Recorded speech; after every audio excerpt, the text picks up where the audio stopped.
오늘 우리에게 주시는 하나님의 말씀은 사무엘상 20장 35절부터 42절까지의 말씀입니다. 사무엘상 20장 35절부터 42절까지 우리 한 목소리로 봉독하시겠습니다. 함께 봉독하십니다. 시작. 아침에 요나단이 작은 아이를 데리고 다윗과 정한 시간에 들로 나가서 아이에게 이르되 달려가서 내가 쏘는 화살을 찾으라 하고 아이가 달려갈 때에 요나단이 화살을 그의 위로 지나치게 쏘니라. 아이가 요나단이 쏜 화살 있는 곳에 이를 즈음에 요나단이 아이 뒤에서 외쳐 이르되 화살이 내 앞쪽에 있지 아니하냐 하고 요나단이 아이 뒤에서 또 외치되 지체 말고 빨리 다름질하라 하매 요나단의 아이가 화살을 주워 가지고 주인에게로 돌아왔으나 그 아이는 아무것도 알지 못하고 요나단과 다윗만 그 일을 알았더라. 요나단이 그의 무기를 아이에게 주매 이르되 이것을 가지고 성읍으로 가라 하니 아이가 가매 다윗이 곧 바위 남쪽에서 일어나서 땅에 엎드려 3번 절한 후에 서로 입 맞추고 같이 울되 다윗이 더욱 심하더니 요나단이 다윗에게 이르되 평안히 가라. 우리 두 사람이 여호와의 이름으로 맹세하여 이르기를 여호와께서 영원히 나와 너 사이에 계시고 내 자손과 내 자손 사이에 계시리라 하였느니라 하니 다윗은 일어나 떠나고 요나단은 성읍으로 들어가니라. 아멘. 할렐루야. 그리스도인은요, 세상에서 살아갈 때 늘 도전에 직면을 합니다. 세상과 짝할 것이냐 아니면 하나님의 편에 설 것이냐. 하나님 편에 서기 위해서는 믿음이 필요하지요. 세상이 주는 위협을 이겨내야 하기 때문입니다. 오늘 본문에서 요나단은 다윗을 왕으로 세우신 하나님의 뜻에 순종하기 위해 아버지 사울을 떠납니다. 사울과 요나단은 부자지간이면서도 완전히 다른 가치관을 따르며 산 거예요. 사울은 하나님의 뜻을 거부하고 자신의 탐욕을 추구한 반면에 요나단은 철저히 하나님의 뜻에 굴복하는 삶을 살았습니다. 그 결과 두 사람은 다윗이라는 한 사람을 놓고 완전히 다른 태도를 보입니다. 우리가 지난 어제도 그렇고 그제도 그렇고 계속해서 지금 사울과 요나단의 모습을 비교하면서 우리가 함께 은혜를 나누고 있는데요. 사울은 다윗을 개인에 대한 위협일 뿐만 아니라 자신의 왕조에 대한 위협으로 여기고 있었지요. 그는 자신이 하나님께 버림받았다라는 사실도 익히 알고 있었습니다. 그러나 그는 하나님을 거역하는 행위를 회개하지 않았습니다. 오히려 자기가 가진 힘과 권력을 사용해서 하나님이 다음 왕으로 세우신 다윗이라는 인물을 제거하고 왕위를 유지할 방도만을 모색합니다. 그런 사울 왕에게 요나단이 다윗에게 보이는 호의와 우정은 용납할 수 없는 것이었습니다. 그는 아들 요나단이 다윗을 편들고 오히려 아버지인 자신의 어리석음을 지적하자 이성을 잃고 요나단을 죽이려고까지 했습니다. 사울은 탐욕의 눈이 멀어 가장 친밀해야 할 가족 관계마저 파괴하는 사람이 되고 만 거지요.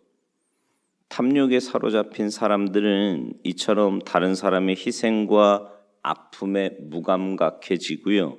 다른 사람들을 희생시켜서라도 자기의 욕망을 채우려고 합니다. 여러분, 아합 왕을 기억하십니까?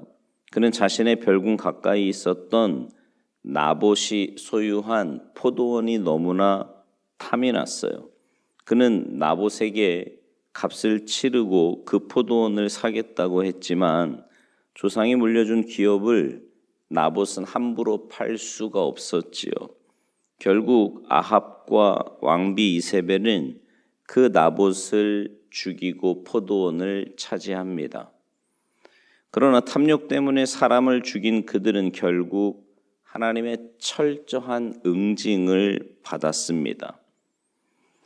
여러분, 세상은요, 탐욕을 충족하기 위해 살아가는 사람들로 가득 차 있습니다. 그러나 우리 그리스도인들은 그런 세상 속에 살아간다고 해도 하나님을 마음과 뜻을 다해 사랑하고요, 이웃을 자기 자신처럼 사랑하라고 하신 그 예수님의 계명에 순종하는 삶을 살아야 합니다. 오늘 본문에서 요나단은 아버지가 다윗을 죽이려는 것을 알게 되자 다윗을 돕기 위해 최선을 다합니다. 요나단은 다윗이 무슨 일을 했기에 죽어야 하느냐고 사울에게 따져 묻고는요, 요나단은 아버지가 아니라 다윗 편에 섰음을 분명히 합니다.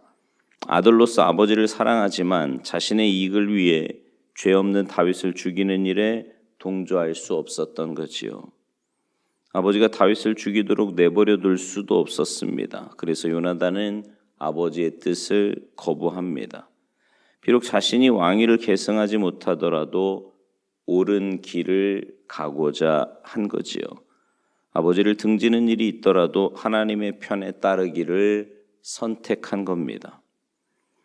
여러분, 참된 제자는 자신보다, 가족보다 주님을 더 사랑하는 겁니다.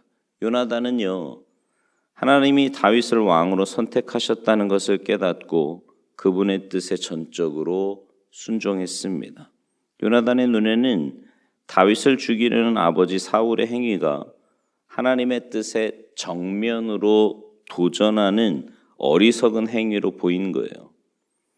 그는 다윗을 대신해 아버지에게 항변하고 다윗의 처지를 깊이 공감하며 슬퍼했습니다. 여러분, 요나단 같이 하나님의 뜻에 순종하며 살아가는 사람들은 자기를 희생해서라도 다른 사람을 돕고 구원하는 일을 기쁘게 감당을 합니다. 이런 삶의 가장 큰 본을 보여주신 분이 바로 우리 구주 예수 그리스도이십니다. 주님은 죄인들을 대신해 죽으심으로 구원의 길을 열어 놓으셨어요. 그리고 수많은 하나님의 자녀가 예수님의 본을 따라 다른 사람을 구원하기 위해 자신의 인생을 던졌습니다. 독일의 간호사인 엘리자베스 조안나 쉐핑은 1912년 32세부터 54세의 소천하기까지 22년 동안 일제강점기에서 신음하며 의료 혜택도 제대로 받지 못하던 우리나라 사람들을 보살피며 일생을 헌신했습니다. 그녀가 그렇게 희생적 삶을 살았던 이유는 단 한 가지예요. 하나님의 뜻을 따르고자 했기 때문입니다. 하나님은 당신의 자녀가 모두 당신의 뜻을 삶의 최우선 가치로 여기며 살기를 원하십니다. 눈에 보이는 것이나 환경이나 사람에 의해 인생이 좌지우지되는 것이 아니라 하나님의 뜻에, 하나님의 말씀에 우리 삶에 굳건하게 서서 그 말씀대로 순종하며 믿음의 길 걷기를 원하고 계시는 거지요. 그리고 여러분, 만약 우리가 그렇게 하나님의 뜻에 순종하기로 결단한다면 하나님은 사람들을 구원하기 위해 우리의 삶을 선하게 변화시키시고 사용하실 겁니다. 우리를 주님의 도구로 사용하시고자 하나님의 뜻대로 우리를 훈련시키시고 변화시키시고 선한 길로 인도하실 줄 믿습니다. 여러분, 다른 사람을 우리의 욕심에 따라 대하면 건강한 관계를 유지할 수 없습니다. 이기심이 상대방에게 상처와 손해를 입히는 결과를 가져오기 때문입니다. 하나님이 우리의 구원을 위해 희생적인 사랑을 보이신 것처럼 우리도 손해를 기꺼이 감수하고 주님의 뜻을 따라 우리의 권리를 포기할 때 우리는 이웃과 건강한 관계 안에 머물 수 있을 겁니다. 오늘 본문을 보면서 오해하지 말아야 할 것은 요나단이 패륜을 저지른 것이 아니라는 겁니다. 그는 사울의 뜻이 하나님의 뜻과 상충하는 경우를 제외하고서는 늘 아버지이자 왕의 권위에 복종하는 모습을 보였습니다.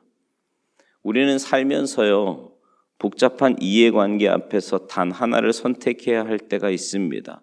누구 편에 설 것인가, 어느 길을 따를 것인가 하는 고민이 이어지는 경우가 있지요. 그럴 때 여러분, 우리는 원칙을 가지고 있어야 합니다. 성도는 하나님의 뜻에만 순종하고 늘 정의롭고 거룩한 편에 속해 있어야 합니다. 우리가 그렇게 주님의 뜻을 따를 때 우리는 하나님과의 관계뿐만 아니라 사람과의 관계에서도 건강한 인간관계를 가지게 될 겁니다. 바라기는 우리 모두가 삶의 기준을 하나님의 뜻에 두기를 바랍니다. 하나님의 뜻에 우리의 삶의 기준을 둔다는 것은 삶 전체, 매 순간 어떤 선택의 기준에서도 내 감정이나 내 욕심이나 내 마음에 있는 다른 어떠한 것이 아니라 하나님의 말씀이 내 삶의 기준이 되는 것을 말해요. 그리고 그 하나님의 뜻에 온전히 순종하고 무엇보다 우리의 삶의 우선순위에 두어야 합니다. 그래서 하나님의 뜻대로 살아가는 여러분의 삶에 하나님의 은혜로 아름답고 복된 관계가, 그렇게 하나님의 뜻대로 순종하며 살아가는 삶은 분명히 하나님께서 아름다운 관계도 허락해 주실 거고요. 우리의 삶에 하나님의 은혜와 사랑을 맛보는 복된 역사가 있게 될 줄로 믿습니다. 이런 은혜가 하나님의 말씀대로 순종하는 여러분 모두에게 풍성하게 임하시기를 주님의 이름으로 축원합니다. 기도하시겠습니다. 하나님, 우리의 삶에서 무수히 많은 선택들을 하며 살아가는데 그 선택의 기준이 내 어떤 인간적인 욕심이나 세상의 어떤 다른 것이 기준이 되지 말게 하시고 오직 하나님의 말씀이 내 선택의 기준이 되며 내 삶의 기준이 되어서 그 하나님의 뜻에 온전히 순종하며 하나님의 말씀대로 살아가는 우리 모두의 삶이 되도록 주님 도와주시옵소서.